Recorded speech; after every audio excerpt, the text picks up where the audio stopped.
পান্তা ভাত বা জল ঢালা ভাত। এই গরমের একমাত্র সুপারহিট খাবার হলো পান্তা ভাত। নুন, গন্ধলেবু, আলু ভর্তা, সর্ষের তেল, কাঁচা পেঁয়াজ আর একটা কিছু ভাজা। এই তীব্র গরমে পান্তার চেয়ে সস্তায় পুষ্টিকর খাবার আর কিছুই হতে পারে না। রবীন্দ্রনাথ ঠাকুর থেকে ওয়ারেন হেস্টিংস, সকলেরই প্রিয় খাবার ছিল এই পান্তা। এমনকি হালের মাস্টার শেফ অস্ট্রেলিয়ার মতো ইন্টারন্যাশনাল প্রোগ্রামেও জাজদের পান্তা ভাত খাইয়ে তৃতীয় হয়েছিলেন বাংলাদেশের কিশোর চৌধুরী। ওদিকে বিরাট কোহলির স্ত্রী অভিনেত্রী আনুষ্কা শর্মাও পান্তা ভাত খেয়ে মুগ্ধ হয়ে ইনস্টাগ্রাম স্টোরি দেন। একসময় যে পান্তা ভাত ছিল সমাজের নিচুতলার খেটে খাওয়া মানুষদের খাবার, আজ সেই পান্তা ভাতই পরিবেশন করা হয় নামি দামি রেস্তোরাঁয়।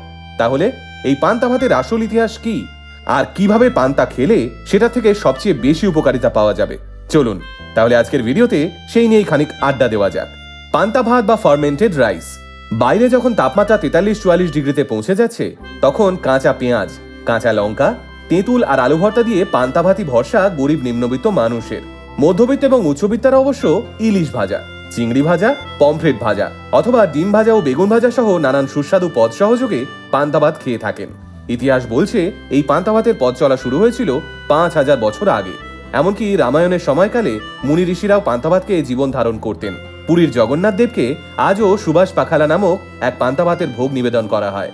তবে প্রচলিত ইতিহাস অনুযায়ী ভারতবর্ষে পান্তা ভাত প্রবল জনপ্রিয় হয়ে ওঠে মুঘল আমলে।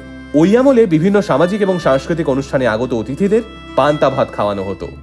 আজ ভারতবর্ষের উত্তর থেকে দক্ষিণ, পূর্ব থেকে পশ্চিম সর্বত্র বিখ্যাত এই ঠান্ডা ভাতের পদটি। কোথাও এটির নাম পৈতো ভাত, কোথাও পাজাম কাঞ্জি, আবার কোথাও এটি বিখ্যাত পাজহেদু সাদাম নামে। জানলে চমকে যাবেন, বাঙালিরা কিন্তু দেবী দুর্গা থেকে দেবী সরস্বতী সবাইকে পান্তা ভোগ দেয়।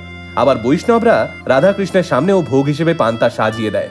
রবীন্দ্রনাথ নিজের জীবন স্মৃতিতে লিখে গেছেন, চিংড়ি মাছের চচ্চড়ি দিয়ে পান্তা ভাত আর সাথে একটু লঙ্কা, এই ছিল ছোট্ট রবি ঠাকুরের সবচেয়ে পছন্দের খাবার।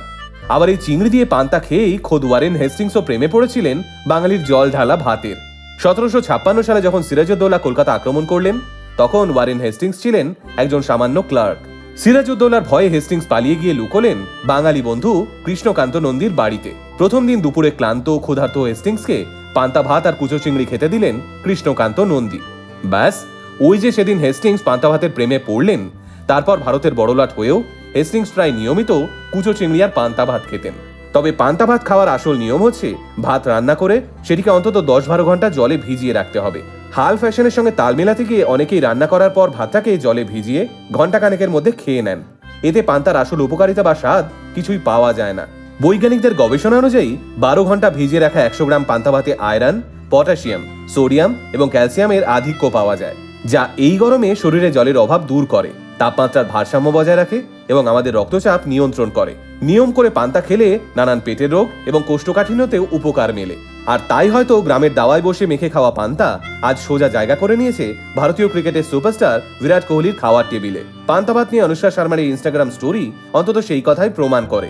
বিরাটের সহধর্মিনী বোধহয় খোঁজ পেয়েছেন এই পান্তা ভাতকে বিউটি সিক্রেট অফ এশিয়া নামেও আখ্যা দেওয়া হয়েছে। তাই এই তীব্র গরমের দিনে ঘটি বাঙাল, মোহনবাগান ইস্ট বেঙ্গল সবাইকে এক করে দিয়েছে পান্তা ভাত। কেউ ইলিশ ভাজা দিয়ে পান্তা ভাত খাচ্ছেন, কেউ আবার কুচো চিংড়ি দিয়ে। আমাদের আলটিমেট মোটিভেশন পরিবারের সদস্যরা পান্তা ভাতের সঙ্গে কি কি খেতে ভালোবাসেন কমেন্ট করে জানাতে ভুলবেন না কিন্তু। এই গরমে জল খান, ফল খান, সুস্থ থাকুন আর অবশ্যই আলটিমেট মোটিভেশনে থাকুন। আলটিমেট মোটিভেশন, বাংলায় মোটিভেশন, বাঙালির মোটিভেশন।